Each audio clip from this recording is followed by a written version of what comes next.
People are gonna be totally bummed. Oh my god, you guys started early. Why did you start early? 30 minutes early. Wanted to. Man. We're gonna be like, oh wait, what? I got stuff to do, bro. All right, let's refresh the channel. Remember, don't have a conversation going before everyone else gets here. And look at that. 5, 4, 3, 2, 1. Oh, grab the discs. Grab the discs. Hello, people. Grab the discs. Yeah. Yo. Welcome to the show. Christian, what's up? Welcome to the show. Oh, that's not caught up yet. No, it's Right? not. You see? No. Yeah. What's up, Christian, Luis, Scott, Matthew? What's up? What's up? Burger King. I know it's BK. Big King. I'm just kidding. Why isn't this doing anything? Oh, there we go. Jesus. Wow. Brian, what happened? That's just like, what's up, Fang? What's up? What's going on? Tennessee. Fang of the 3. Hey, guys. Hey, guys. Hey. And a 2013 F-150 tips. Oh, you're joking, right? We got, dude, just pick a day. There's an F-150 on. I mean, that's like, yeah, Tennessee.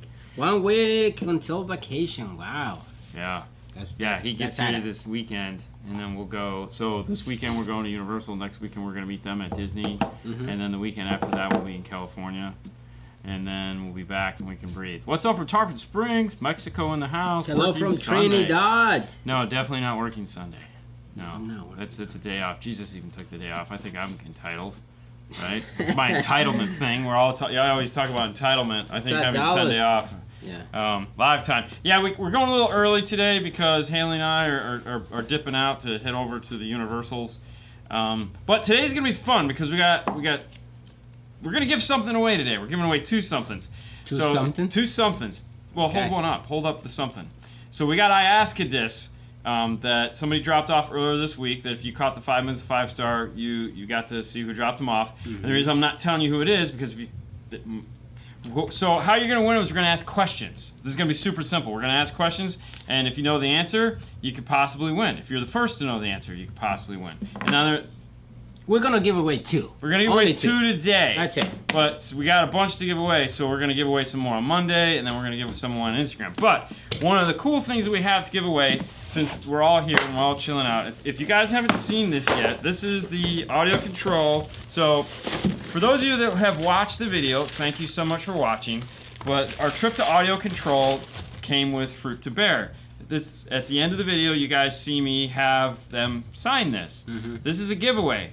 So in Long Beach, Knowledge Fest weekend, that's 3 weeks, 2 weeks, first week of February, so that's 6th, 7th, and 8th. We're going to be in Long Beach, and we're being brought there by Audio Control, so the Audio Control train keeps on and chugging along, and they're our official sponsor for the show, as well as they brought us out there. So how do you win this is always the question. And how you win it is you go and watch the video and you leave a constructive criticism answer at the end. Meaning, did you like it? What did you like about it? What didn't you like about it? What would you like to know more of? Something that has some thought behind it that we can then take from there. And Haley's going to read them, Fernando's going to read them, and they're going to do a Venn diagram, and we're going to get them all together. And we're going to take those and we're going to shrink that down. We're going to give that to Chris. And we're going to let Chris pick the winner of who is going to get the 801. And then we'll come back when we get back that Monday from Knowledge Fest on Facebook. We're going to tell you who the winner is. So that Monday is going to be February the 10th. So February 10th, we're going to tell you guys on Facebook who the winner is. So it's pretty cool. Now we're also going to have a second place. Yeah. It's not going to be an amplifier. I'm going to tell you right now. It's just a tchotchke, as it were, that we came up with. But we can't show you because... Okay, if you have a first place and second place, why not third place? Because I don't have anything for third place. Oh, wow. We always can find Dude, something. I got crap all over my arm. I got to go wash it off. Anyways, so that's that. Now, all right, yeah. Answer some questions. All right, what's up, guys? Fernando looks like he's already been there today. Yeah. Link to that video. The video it's there. Oh, you link just to that video? yeah, you just have to search It's like 2 weeks ago. audio control trip, I'm guessing. But I mean, hold it's on. not that hard. Audio control. I'll tell you the exact name of the video. Give me 1 second here. I just put DE 4.800 in my. Okay, cool. That's awesome. Love the audio control. Come on, here we go. All right, so let's go back here. Don't get installed on RCA's videos from Sundown Unofficial. Okay. So it is Install Diaries number 236, and it's called Hand-Built Car Audio, Our Trip to Audio Control. So it's like 10 videos back, you'll find it. Right now, there's like 9,000 views and 148 comments. So you have a really good shot because it's only 148 comments. You know, you're good. So definitely check that out. Leave a review. All right, cool. All right, what do we got? 5-star Van Halen lanyard for the 3rd place. I like it. I like that. Why not? I don't know. Yes. It seems kind of like weak. Okay, what about no? There's some LGDs. What about one of this? Okay. Oh, so it just gets progressively smaller. So like a lanyard. We'll make one of those that goes on a lanyard. So make a 5-star lanyard. Yeah, just like that. All right. We'll be in 3rd place. There you It'll go. be really weak, but hey. So all right. Yeah. Okay. Fun. All right. Let's give something away right now. So before we, guy tried to sell me. Oh, it disappeared. Dean never. All right. Hold on. Guy tried to sell me DM18 with Audi box for $250. Thank God I knew about the security. Oh wow. Yeah, definitely want to buy that. What was the one that Dean says don't get Dean started on? And RCA's. Ohio loves to chat. Installed the RP200 yesterday, and it went straight into protect mode. Oh, what happened? Where did it go? Ain't that something? Yeah, that is something. Okay, so that's the big scar thing. All right, Alfaro, What? Miguel. Rockstar Studios. So tienes un W3 12s. What kind of box do you recommend for that? For an F-150? It's an F-150 single cab. Give Frostbite a call and get either the single or the double. Oh, they're 12s. Those are. Yeah, You're gonna have to go sealed. It's a seal. Yeah. Fox box. Pick up the Fox box. Hey, from Vegas. It's a single. Oh, it's a single? Single cab. Yeah, they still make it. Oh. No, it's a single cab. Oh, So you just it's have like to do a they have to wedge. make it. Yeah, Yeah. you're gonna have to make a wedge. Yeah. Or pick up a wedge. Sellada, definitivamente. All right, let's give away something. Let's give away a disc. Let's get this going. All right, so Robert Van Hoy in the house. Very small box. No kidding, for 12s, or if you're a really short person. No, Hey guys, nice seeing you again. Is it worth upgrading my JL Slash to an Alpine PDX V9? Which one are the Slash? Are those the older ones? Is that the big ones? Mm-hmm. No, I would keep the Slash. Yeah, no, the Slash is that was the good one of the best Totally ones. keep Yeah. that. I can't lean. I want to lean down, but it hurt now. It's bad. All right, so first I can lean question. down, you see that? First question. So what you're gonna get is an I Ask You disc, and we're gonna throw in the Rockford Fosgate setup disc. Now, the reason why we're throwing this in is because this also has all those test tones: the 1K test tone, the 40 hertz test tone. Like that. It also has pink noise on it. So we got a bunch of them, so we always throw those in when we can. So you get both of these. And here's the question. All right. 5.5. Love it. Thanks. Yeah, definitely keep it. That's a nice amp. Yep. Mm-hmm. Definitely nice amp. Old school, big. Love it. What's the news? Pioneer double din radios. I don't know. It's gonna whatever the current model is with a 6 on it. So no difference. Just a new. They didn't do anything different. They came out with some floating radios that we'll talk more about once they February, March, once they start rolling around. But you're not gonna see them before then. So right now it's just the cheap stuff's out. All right, you find what you need to buy. Roland, the best ported box for the Q Power Deluxe 12s. Check Q Power. Q Power make boxes for that. So check qpower.com. You can find that box for there. Ooh, Kicker Alpine R's or Kicker KS, which is best for rear door fill? Ooh, dude, we did some KS this week, and every time I do so, it reaffirms my love affair with those speakers. For the money, those things just kill it. Hey, Dean, what's new? Okay, yes, we talked about it. So there again, with the Pioneer double din, just change the last number to a 6, and that's the same features. They aren't doing anything special. All right, ready? So for those of you guys that are big fans of the show, you're going to know the answer to this question. If you're not a big fan of the show, I feel sorry for you, but don't worry, we have an easier question after that. Now, I've often talked about my first car and what it was. It even had a nickname, which was the name of the car. So it's a two-part question. In either part will win you. So you either need to know what my first car was, what it was, meaning make, model, or you don't have to know year. I'm not going to be that mean. Or you have to know the brand of the first subwoofer I had that went in it. And I'll tell you right now, both the car and the brand of subwoofers no longer exist. So the first person... They have to be both? No, just one or the other. Okay. If you know the car, but I'm giving it a two-part, so you have two chances to win by answering that question. So whoever can answer either part of that question is going to win. And dang, okay, all right. Well, we got there. All right, so I have to figure out. We have to figure out who was first. But dang, that was quick. Okay. See, I told you. All right. All right, that was. So who was first? That was Robbie. Was Robbie first? Robbie Craven. Robbie Craven, you were first. You were the first contestant. Dang, good job, man. All right. All right, so Robbie, here's what you need to do. After the show is over, I need you to send me an email. Or actually, you know what? After the show is over, Robbie, comment on the video. Okay, so you've won. So when this ends, not before it ends and repost, because these all disappear and I can't get to them. I need you to comment, and I'm going to send you my information to email me, and then we'll take care of it from there, and we'll get you that. And dang, good job though, guys. I thought for sure that was going to take a lot longer. Yep. Damn. Yep. Yes, it was. See, So I had a 1980 Dodge Omni. It was called the Power Omni because it was nothing and no power whatsoever.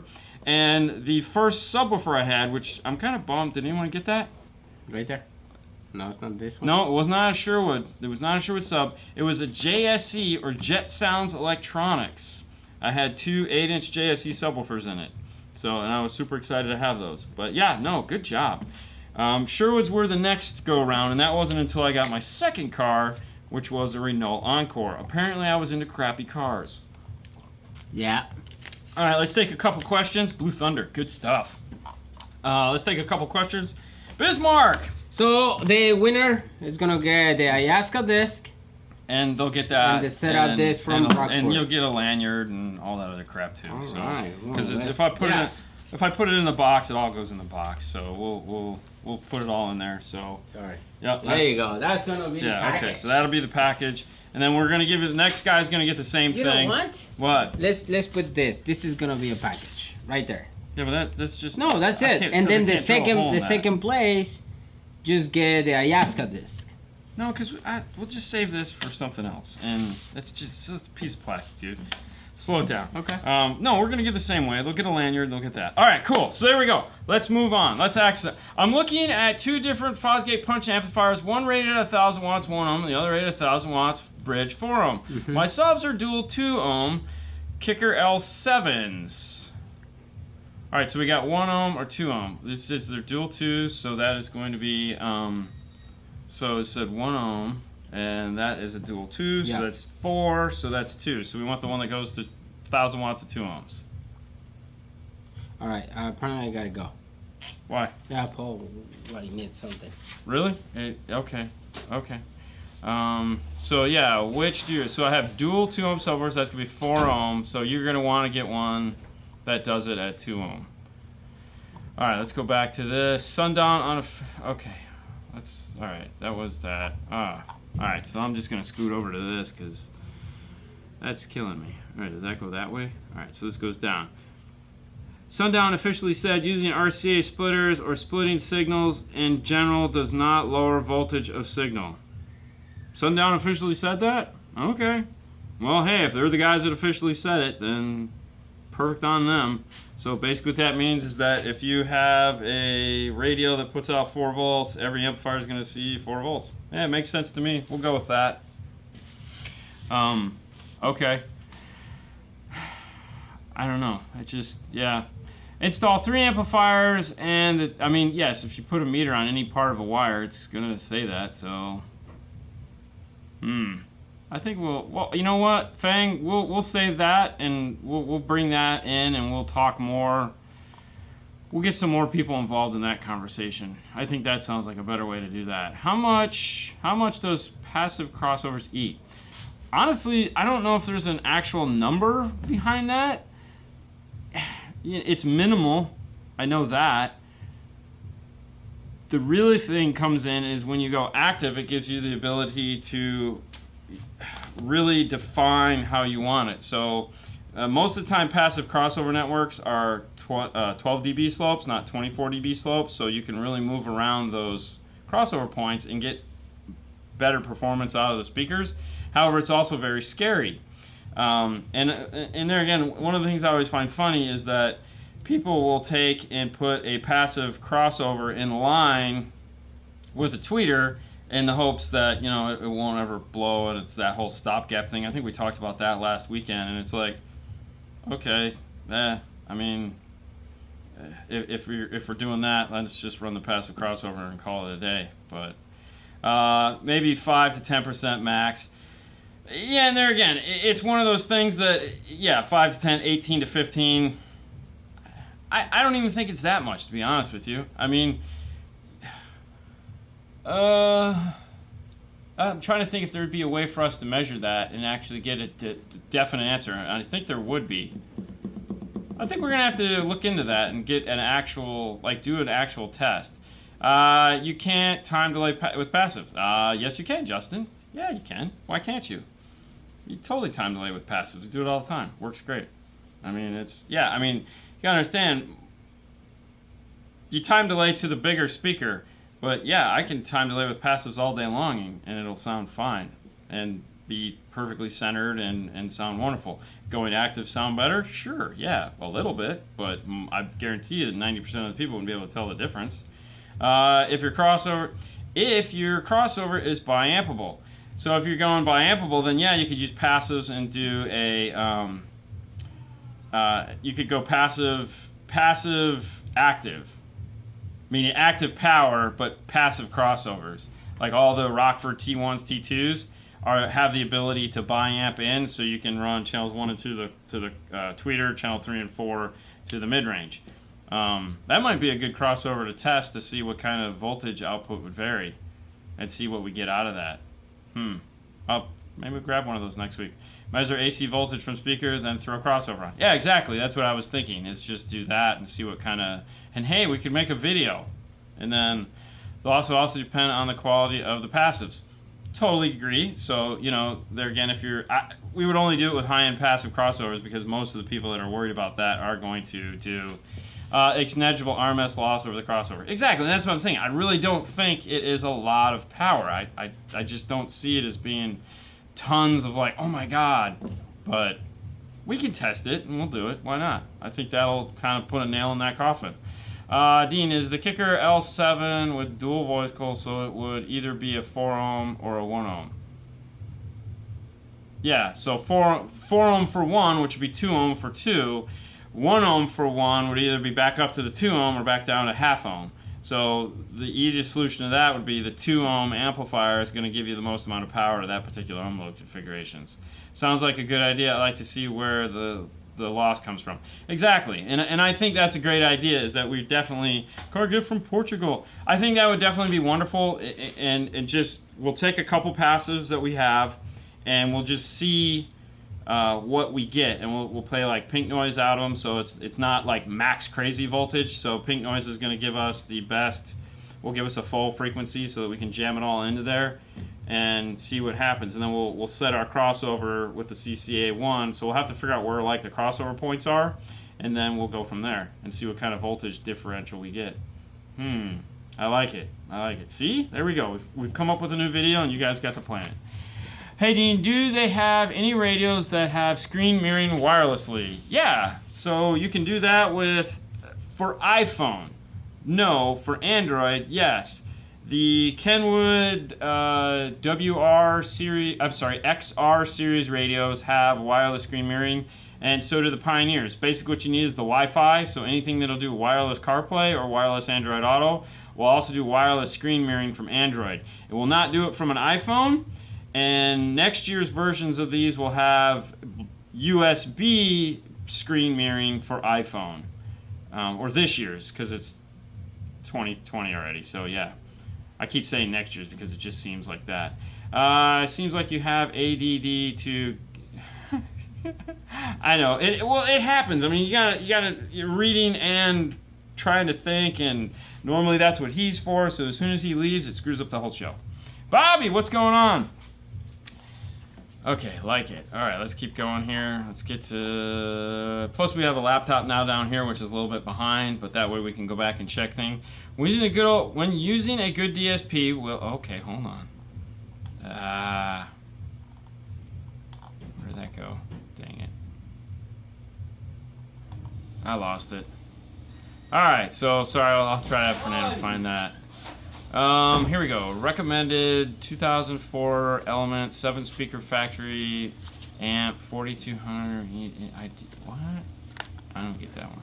Okay, DSP 408 and 3 amps installed with 3-way in front. When Orion with Orion monoblock amp is plugged in, speakers start whining out of another amp. Vicious ground combination tried still whines if RCAs are in. So that means you're getting some kind of feedback from the Orion amp. Check the grounds. I know that's like the default answer for anything, but when the ground is bad, or when something, let's say something is pulling, it can pull the ground through the RCA, which could also cause the whining noise. So you might be having ground problems with something not actually getting the right ground. So maybe check each ground point on each product. Or maybe it's doing the opposite. Maybe it's pulling the ground from the Orion. So it sounds to me like it might be a grounding issue. There you go. New Q class has lights, bulbs. Yeah, well, Kicker puts light bulbs on everything. So all their speakers have those, or at least they have. Yeah, because 2 light bulbs on the KS. What about the All right, 2%? What is that? We're talking about the power differential between passive crossovers and going full active. So what we want to do is next week we're going to grab a bunch of passive crossovers, okay, and compare the voltage output to passive versus active, and see what the numbers are, and then we can actually put a nail in that percentage coffin, and everyone will be happy. Okay. All right, hold on. So let me go back here. It's not 10%. No, I know it's not 10%. I agree with that. So there was a question I wanted to get to. Hold on. Can a 4-channel amp be used to run 2 component speakers and run 1 small sub with the other 2 channels? Yes. So 4-channel amplifier. Okay. 4-channel amplifier, you can run half highs, half subs. So as long as it's above 2 ohms stereo and 4 ohm mono, you can do it all day long. However, one thing to keep in mind is now that on an AB class amplifier, this wasn't that big of a deal because AB class amplifiers really do well at 2 ohm.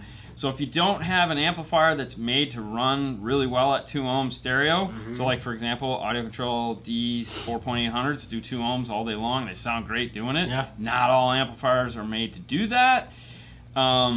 So if it's an AB, you're fine. If it's a D, pay attention to what kind of AB class you have, because you could get a lot of that 2 ohm distortion that it just doesn't like.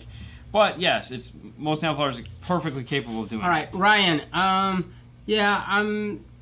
The 4800, it's enough for factory power, factory wiring. Depends of the speakers that you're using also too. So if you're not getting like a crazy mid-range or mid-bass or component set, that's normal. Yeah, the factory wiring will be nice. Is there any OBD2 adapter for connecting the iData Maestro? That depends on the car.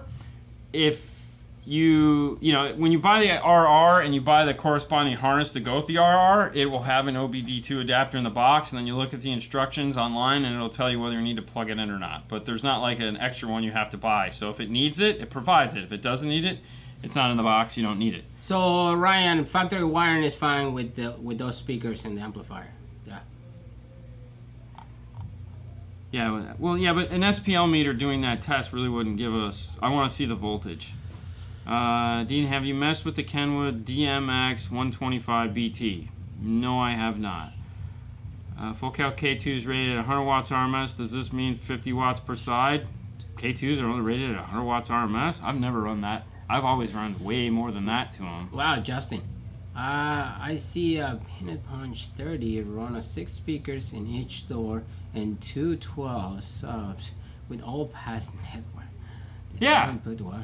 Well, I mean, yeah. So like Justin's, old like us. So like back in the day, you'd buy an Orion 225 HCCA, you'd buy a Precision Power, you'd buy a Rockford, and you'd build a giant passive. What's up, Bobby? It'd be a 2-channel amplifier, and you'd build a huge passive crossover network that would power everything. Because, I mean, if you think about like home audio, okay, most home audio speakers are all passive networks. So you buy a big, giant 2-channel amplifier, and you hook up your big towers to them, and that's it. That's all you have. Sometimes you have.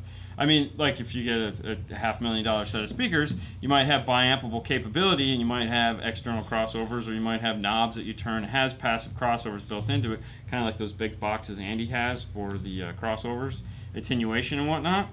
But, I mean, yeah, that's an accepted practice of doing things, is running passive. I mean, and this is the argument I always had. When you buy a set...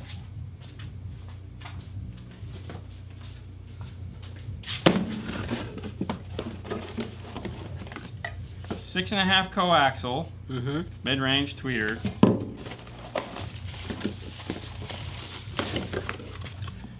Giant passive crossover network. Giant. Okay? Freaking huge. Now it does have tweeter attenuation between 0 plus or minus 2 dB, so that's also built into it. But giant passive crossover network. I don't think Morel went through the trouble to design this on the hopes that you wouldn't use it. Focal, same way. They build these beautiful passive crossovers. They also build home speakers that use beautiful passive crossovers. We just like to be difficult and do things the hard way. Now, when I got started, it was all active crossovers. That's all you had, because you bought a tweeter amp, you bought a mid amp, or you built a big passive crossover. So, we did crazy stuff in the old days. Yeah. Okay. Jim did not see the answer. I didn't. It disappeared. Ask it again. Man. Yeah, ask it again. I'm sorry. Copy paste it in there again. Copy paste. Seeing like what speakers made. Cool. Seeing that speaker made me want pancakes. What? I have an alien face. I always run tweeters at plus dB or more. Whoa, hell no! Nice. I know that's a joke. No, I like it. No, Morel also has a 4-inch version of that speaker they just came out with too, so I can't wait to see that. All right. Okay, Dean, when setting levels on an amp and also using the DSR1, would you set levels from the aux input on the DSR1 or the head unit? The head unit. Totally use the head unit. So here's something to think about. Just ponder this. We won't get too deep into it, but think of it like this. Everyone is so worried about where those gains need to be, okay? Now, if we're using an aftermarket head unit that has a flat frequency response output, meaning there's no EQ, there's no nothing done to it, and we go in there and we have our EQ set flat, and then we start messing with our DD1, and we get, we start testing gains, okay? And we maximize the amount of output, so we set it to -5 dBs of overlap, meaning that here's the 0 point. We've decided to go 5 dBs louder than what this is safe. This is 0, no distortion, no clip. We're gonna go 5 dBs louder, all right? And that's gonna be our safe. So what we're thinking is that depending on the type of music we listen to and the speakers that we have, that they're going to be able to take 5 dBs more of distortion than the 0 point. Okay, so we want a little bit of, okay, so we want a little wiggle room, as it were, okay, because we're hoping that our speakers will be able to take that. Now, we go and we start tuning our DSR1. If you go up on any of those frequencies, you have now just destroyed your -5 dBs of gain overlap, okay? So if you go up 2, now you're at 7. If you go up 3, now you're at 8, okay? It doesn't change, but on that frequency, all right? So, a better thought might be is leave it at 0 dB of gain overlap, 0, and then you have the ability to go up. Now, you should never go up more than 3 dB if you feel you need to go up. That's the safe zone, as it were. If you're finding you have to go up to 10 dB on an EQ, you've done something wrong. There's something wrong somewhere, either bad positioning or a bad... Something is not right, because you should never have to gain up that high, or you just want frequencies that it can't do.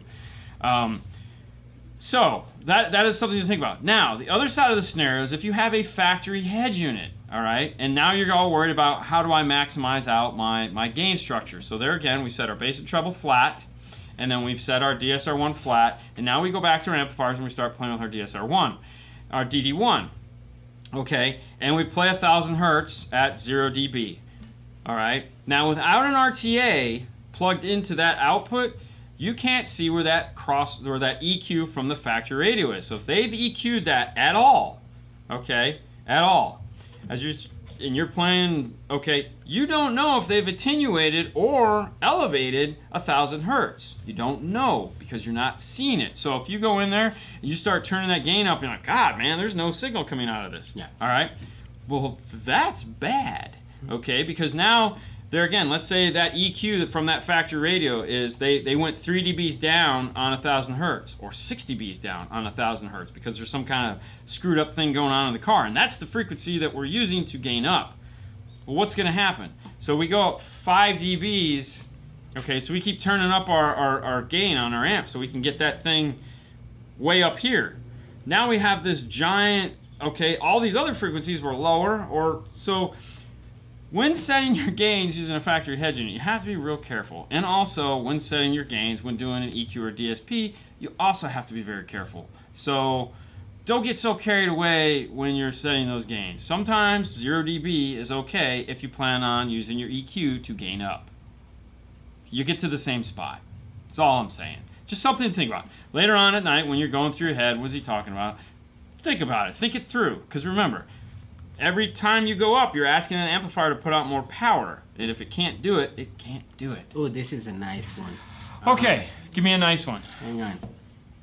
Use right sine there. sweep with EQ. Yes, you can run a sine sweep if you don't have an RTA, and you Right can look here. at the voltage. Yep. What would you just say it's better? Audio control ampercenter?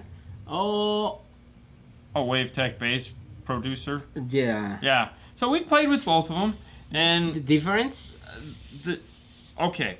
So for me, I like the Epicenter. I like what it does. Yeah. I like the WaveTech's bass knob better because the WaveTech has effect and volume control all in one button. With the Epicenter, you have to have two. You have to have effects and you have to have your amp's gain control. Thank you, Bismarck. That kind of bugs me. So that's to me that's the That complaint. feature is really cool from WaveTech. Yeah, that Other to than me that, is yeah. really cool. Yeah. So Alright. that's where that break apart comes from. But other than that, no, They're awesome. They're get good. get the Audio control. Audio. Audio control. All right, Carl. 2010. Where is it? I don't know. Disappeared. Where are you, Carl? Carl. Carl. Good luck, man. Hang on. Dude, that was right there. It's a 2010. Anyway, I remember that. And it's a 2010 Jeep, right? With no steering wheel controls, installing a DSR1. But this Jeep doesn't have steering wheel controls. Okay, I say that. What would be the gain to use the Maestro?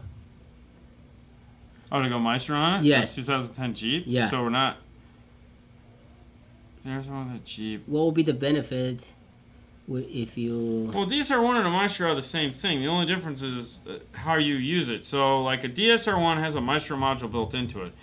If your radio is capable of AR, which is Maestro, Yeah.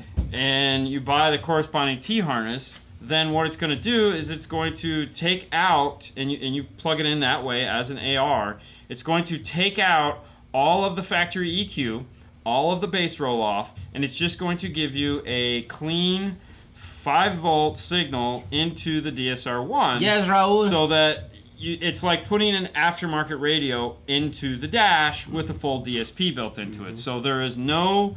It's not high level to low level. So this is one of those things like Amp Pro, AR, Zen, all, the Nav TV piece. Their whole goal is to take your factory radio and give you a clean, full bandwidth 5-volt output so that you can then hook up your aftermarket amplifiers. Just like an aftermarket radio's goal is to give you a clean 4 or 5-volt output that you can then hook up to your aftermarket amplifiers. So if your radio is capable of a Maestro interface for amplifiers, then do it. If you're talking about a Maestro interface and you don't have steering wheel controls and you're trying to replace the radio, if you buy a Maestro compatible radio, then you get the gauges cluster. So you get like the speedometer and you get all those things built into it. tire pressure and things like that. Is it totally necessary? No, it's entirely up to you. It's just a feature. But that is what having those features built into the radio. Steering wheel controls is just one very small. Everyone does steering wheel controls. Who cares? But being able to add the other stuff is what people get all excited about. All right. Hi guys. I installed a focal flags components in the front of the. Focus 90 watt per channel, focal amp, king with head unit, polarity checker, and I have 0 mid bass. Worse than factory. Worse than factory.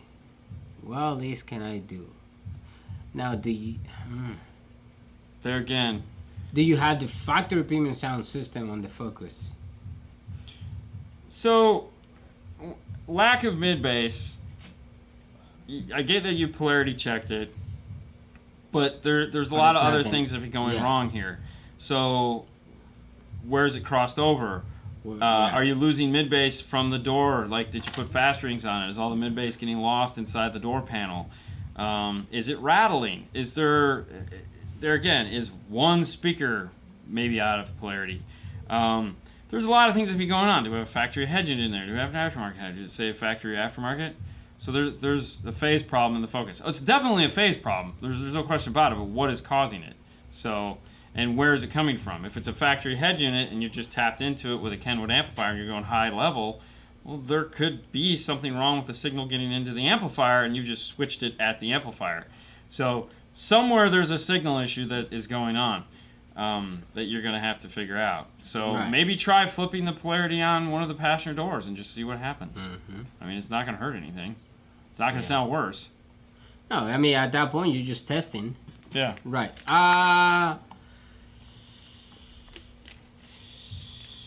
Thumbs up or thumbs down. Need to replace my factory wires on a 2018 F-150. No, you're fine. So on the F-150s, basically what we do, if we're doing a big system where we have to run like tons of power to them, like the Raptor system, we just ran 12 gauge up into the front passenger kicks because trying to go through those doors is really, really hard and stupid on a 2018 because you're going to totally destroy that harness going into the door, which is bad. So you don't want to do that. But yeah, we run the factory wiring all the time in those, and we've run a lot of stuff. And there's you're only running highs, okay? Yeah. It's not. It's fine. The amount of voltage it's going to pass over those is the factory wiring harness is perfectly capable of handling that. It's perfectly fine. It says fast rings. Start by disconnecting the rear speakers. Good idea. Yeah, because you could have front and rear. Ooh, yeah. Totally. Or fade just to the front. Fade to the front and see if you get your mid bass back. So back in the Focus. Yeah, fade to the front. I mean, when we're setting up a system, we always turn the rears off anyways. Which we found out this way. You gotta remember to turn them back on. Or just fade it. Yeah, well, I faded it to the front. I forgot to fade it back to the middle. But yeah, fade it to the front. See if you get your mid bass back. Could be a phasing problem between front and rear. That's one of those questions that's really hard to answer without being there and hearing it and playing with it. I mean, yeah, it's tough, but yeah, you deal with it. All right. Aren't sets of 25 the highest? It will be max. Okay.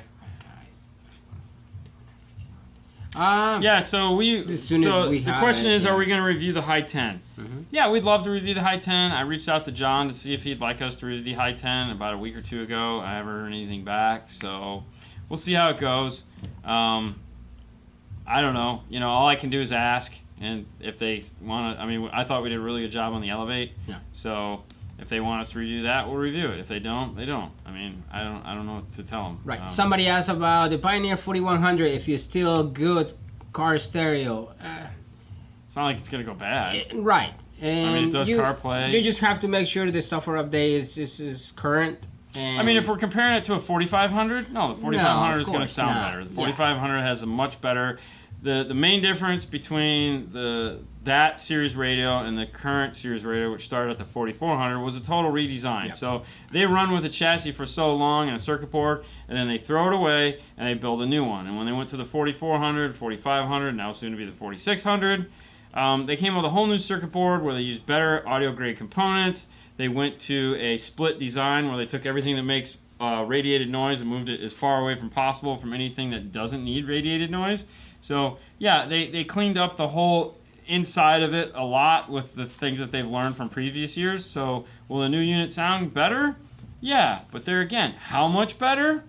I don't know. Right. Is it enough to be like, I can get this 4200 brand new in a box for $200? It might be worth it for you. I mean, there again, what are you running to where are you going to be doing some critical listening where that might be an issue? Right. All right, for the 2011 Ford Escape, you can check fast rings. You don't have to use the speaker baffles if you worry about that. Don't speaker baffle it. God, no, don't put baffles in. Fast ring it's foam. Yes, foam baffles behind it are a terrible thing. Do foam baffles affect the sound in the doors? Trying to keep moisture out of the. Oh, so we would put the foam. Yeah, you'll get no mid bass with the foam baffles on them. These are speakers are infinite baffle drivers, meaning they need airspace behind them. If you put that XTC foam baffle on there, buy mid bass because you've just enclosed it into a very small air chamber that it doesn't like. If you're trying to keep moisture off of them, they're also speakers that go indoors are waterproof. Okay, so it's not like you can submerge them in a fish tank or anything like that, but they're made to get wet. When they design these things, they coat them so that because it's going in a door. If you want to use the baffle to protect your speaker from like tons of rain coming on it, cut it in half and just use the top half over the top of the speaker. Basically, what you do is just cut it here, and yeah, you use it as a top. That's these guys here, how these go on. The magnet sits in here. When the rain comes down, it just kind of rolls off the side here. And this one goes basically like this part. So you still have very little water gets in there. But yeah, if you have those foam baffles in there, yeah, we know the problem now. 2018 Jeep Grand Cherokee kit. So I know PAC is just starting to they're starting to beta test their new Grand Cherokee kit for I think that car. I'm not sure. I just got the email the other day, so. As that gets closer, obviously we'll know more. And I know that iData is also working on their kit, which I think is coming out here very shortly. Because we have the Durango kit sitting over there, and it's basically the same, just different plastics. So. Oh, I have no idea, man. What? About if you do the software update on the Kenwood, you able to use the title? If you have it before? No, I don't know. Oh, title. Title, yeah. No, I don't. I mean, so. not it's control. Titles is. It's just an application. It's just an app, so it's not like they gave you title control because they're not paying for it. So it's like like radios that have Pandora control aren't going to get like title control. No, if you have if you have CarPlay or Android Auto or CarPlay specifically. Tidal is a CarPlay app, so if you're using CarPlay, you can then use Tidal inside of that. But other than that, no. That is so cool, man. Red. What? He's like, you need new shirts? I can't. I know. We both picked a day to wear our crappy shirts over. Yeah, we got a bad batch of shirts, and it's like, it's a shirt, man. I just don't want to throw it away. This one, if you can see the EQ, I just turned the gain down. So that's yeah, why totally you don't turned the gain down. So last weekend, Shane said a funny one. This was great. He goes, one of the big questions he always gets is, what happens if you underpower a subwoofer? Underpower a subwoofer? Everyone always complains you're underpowering your subwoofer. And he goes, that you're going to blow it? You're going to blow it if you underpower it. And he's like, do me a favor, walk out to your car and turn your volume down. That's it. You're not going to get the bass. Well, no, what I'm saying is, it's like, if you turn the volume down, right. It's not going to hurt the woofer, right? So, if you have a 1,000-watt woofer and you only put 400 watts to it, that's awesome. It's not going to hurt it. Okay. What's going to hurt it is all the distortion that you want to get out of it because it's a 1,000-watt woofer. All right, he typed this question a few times. I saw it. Is the X-Fire DSP Pro good, or should I install a cap on my B and C drivers with a DSP installed? I have no idea what an X-Fire DSP Pro is. I don't know. And should I install a cap on my B and C? BCN. Yeah, okay. B and C. I don't know what are those. I'm sure that's an acronym for something, and since I hate acronyms. So, if your crossover is capable of putting out, if your DSP has a crossover, and you're confident with its abilities to actually do what it says, so if it says like 3200, 24 dB, and you're confident that it'll do 3200 at 12 dB, there's really no point putting a cap on it. Because what are you going to put? You're going to put a 47 microfarad cap on it that hopefully, if this goes away, and how will you know? You're just going to hop in the car and be like, oh my God, everything's wrong. You'll know that anyways because you'll get in and it'll still be doing the same thing. So B&C is a speaker brand. All right. But no, if you're confident with the products you're using, use them. I currently own a Helix DSP .3 connected to an Amp Pro. Okay. If I want to go three-way active for the front, rear, and sub, should I get a cheap DSP for the rears? Use the RCAs from the Amp Pro. The Amp Pro. Jesus. Here we go. To use the get RCAs a new DSP? Or get a new DSP. I would. So the DSP3, what is that one? It's just their standard. It's really? one of their dude. They have like 10 DSPs. All right, so take it out of the equation. Let's look at it. Let's look at it like this. All right, so if I have a 6 to 8, so if I have a DSP that's a 6 to 8, I don't care whose brand it is, and I want to go three-way active so that I have tweeter, mid bass. That means I'm going to use up 6 channels 1 and 2, 3 and 4, 5 and 6. I'm going to use up 6 of my DSP outputs. Now, if I want to do rear, that means I've used up all 8. So now how do I do sub? I don't. And do I need to delay my subs? A lot of people do. If you're that particular about your imaging, adding a delay to the sub is a good thing. However, some people argue whether you need it or not. Now, if you have a 1200 watt amplifier on a set of subwoofers and you want them to bang the hell out of them, then I wouldn't necessarily worry about time aligning the subwoofer into the system. But if you're building a system where you are going to be time aligning in, don't worry about the rear adjust from, then I would put the rears on just gain control. Okay. And then time align the sub so that I can get a nice front image. And because when you have the three-way set in the sub and you want to be critical listening, chances are good you're going to turn the rears down for the most part anyways. They're just an effects channel, so they're just going to be playing low in the background just so when you do this it doesn't sound like all the sound disappears. So no, if you can use those 8 channels accordingly, then you're fine with that DSP. Now, if you want to go ahead and timeline everything because you're an old school rocker and you want to make sure that like your AC/DC is jamming all around you and you really want those rear speakers to be part of the system, then yes, adding in a bigger DSP might be the way to go. All right. If you don't have a CD player in your car and you want to tune with the Ayahuasca disc, do you use a computer through the aux? No, so what I do is I download everything to Dropbox in a full file format, and then it just downloads into my phone and plays that way. So that's how I do it because I don't have most of the cars we do nowadays don't have CD players, so everything is in my Dropbox account. So all the CDs that we have, Ayahuasca and Andes and all the test tone CDs and all the DD1 discs are all in Dropbox. And the nice thing about that is that I rip it full size and then I just put it on Dropbox because you have, 2, 3, 4, I don't know, a lot of gigabytes on Dropbox that you have, or terabytes. I think it's like a terabyte account or some silly thing. So putting up 100 gigs worth of test CDs really ain't a big deal.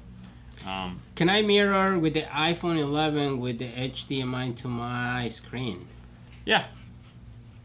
Yeah, I mean, most things will still mirror, Brian. All right, let's give away this other CD because we're running out of time here. So let's do this. All right, you ready? Let's scroll this down to the bottom. Make sure we have this all set and ready to go. All right, so for those of you just tuning in, we're giving away some Ayahuasca CDs that we got, that we won. We gave one away earlier to somebody who was going to email or text. That's USB Robbie. stick. You can also do USB stick, but Dropbox is Robbie is the first one. So you get a CD, you get the Ayahuasca CD, you get the Rockford Fosgate test disc setup thing. It just has it has all the DD1 stuff on it basically, and it also has paint noise. And we're going to give you the cool Van Halen lanyard. And so you have to answer a question. Now this question is going to be fun. There again, if you're a fan of the show, this should be super easy for you, as the other one was definitely the harder of the two. All right, what did Fernando bring to me to install before he started working here? So this was something he always would bring in because he couldn't do it. So he would just be like, I'm bringing this in. Wired wouldn't be better. Yeah, wired is usually better than Bluetooth. However, if you have this, plus also next year they're updating the Bluetooth modules and all the radios. Robert, you need one of these Mosconis, man. So you need the Mosconi. So this uses that brand new sexy Bluetooth chip. So this thing sounds incredible. Like we heard the iPad stream to this, and we were like, damn, and so we ordered them. These things are like $2.99. Ah, this is awesome. What? Nothing. Oh, they're going at it? Yeah. So, do I need to repeat the question? No, yeah. Okay. So, Okay. But yeah, so these sound awesome. That was not an alarm or a remote start. Oh, did Bobby get it? Yeah. Was Bobby first? Yeah. I mean, that'll save me on shipping. Oh, that's Ada. Ada get it. Well, yeah, I didn't get it.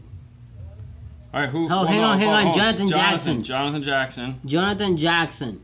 All right, so we got Jonathan Jackson, you are the winner. You were first. Number 2. Sorry, Bobby. Don't worry. Sorry, Ada. No, so some of the first cars that he would bring in, that he would be working on, and he didn't want to do, which I totally understand, because steering wheel controls pretty much sucked back then. Mm-hmm. And for a lot of regards, most people still get hung up on them. Is he would bring these steering wheel controls, because it's like, dude, you gotta like learn wiring and Morse code at the same time, because we use the Pack and not the Metro. Yeah. Because I don't like the Metro. That's right. But that's okay. A lot of people do, and that's fine. I have that disc. I know you do. So anyway, what you have to do is once this show is over, I need you to make a comment in the notes after. So once it goes live, or once it goes not live, once live is over, make a comment, and I'll reach out to you. I'm gonna send you an email address that you can give me all your information, and then I'll put these. Have Sue put this stuff in a box, and in a couple weeks you'll have it. And also, reminder again, if you'd like to win the LC 1.800, all you have to do is go watch our trip video to audio control, and leave a comment. That's right, Bobby. Leave an awesome comment, and we'll get back to you, or you could possibly win it. So on February 10th, we'll be announcing the winner for that. We're gonna have Chris Bennett pull it out, pick the one he wants. So. Did you guys do any alarms or remote starts? Try not to. That's true. Try not to. I don't have luck with that. Well, it's not a problem. It's not like it's just. I know. That one just ruined it for me. Sorry, Jay. Too late, brother. Well late. But yes, you were right. It was a steering wheel. That was steering wheel control. So that's right. Head unit, amplifier, and 6x9 Bluetooth microphone. Somebody put alarms, loudspeakers. Yeah. Have you worked on a Mercedes Metris? No, I haven't. That's awesome. I was thinking of keeping the head unit, speaker, wiring, and swapping speakers for Autos and Prima. Good choice, all around. And yeah, so what you could check is go over to navtv.com, and Thank you, Ada. Good night. See if they make a Zen. See if they make a Zen that works for that. Mm-hmm. So there's basically 3 companies right now. 4. Okay, Metra is 2. Metra's on board. So we'll say there's 4 companies right now that are making interfaces. That looks cool. Like, just do that. There's 4 companies that are making interface modules. 3 of them are really on the forefront. AMP, of course, has the AMP Pro product. iData has the AR product. And then NavTV has the Zen product. And Zen is really coming out first to market with a lot of these products and being super successful. So like the Bang & Olufsen system gets a Zen. They just started coming out with one for the new 2020 Chevys. So some of those Bose systems now we have integration solutions into.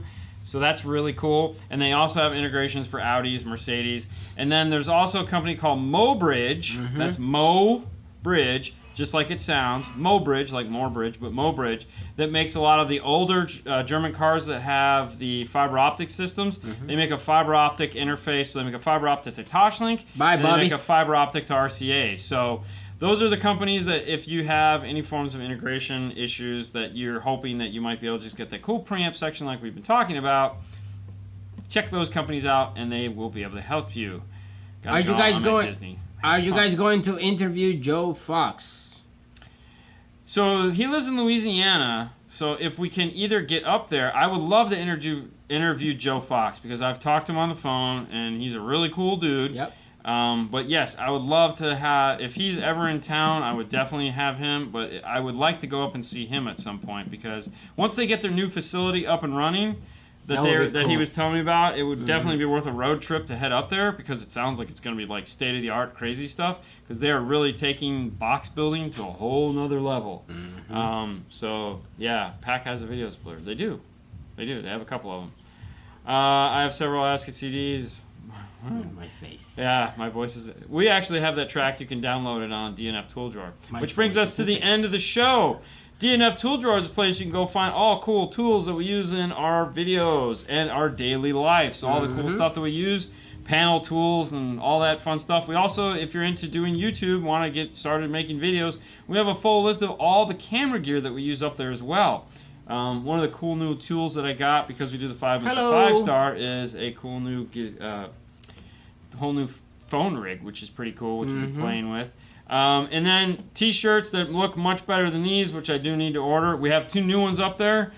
Do zip tie bro, I think is the new one. Do you even zip tie bro? Do you even zip tie? Yep, do you even zip tie bro? Yeah, awesome, David, awesome. And then I know the Jeff Smith is also up there, along with a bunch of other 5-star. And that can be found at Teespring/store/5-star. And of course, Patreon is a place you can go to support the show.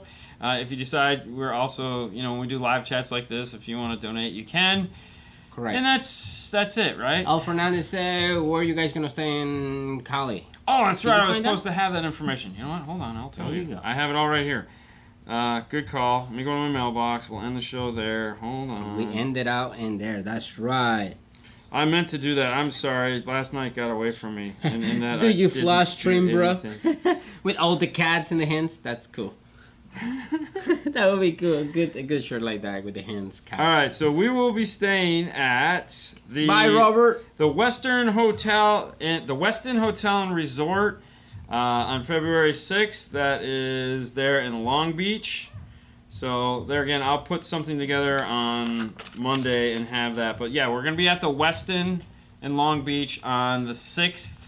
That's a Thursday in February. So we'll be there later in the afternoon if you want to stop by, if you're in Long Beach area, or if you're going to be at Knowledge Fest, of course, we'll be there all weekend. But that'll probably be the only time we'll have to actually interact because the show doesn't actually start till Friday morning. We're getting there early because in the afternoon we're going to be at, what's the name of that museum? The wow, I just totally drew a blank. Anyways, we're going to be at a museum with Bobby, checking things out. The Peterson. We're going to be at the Peterson Museum in the afternoon. So if that's closer, because that's in LA.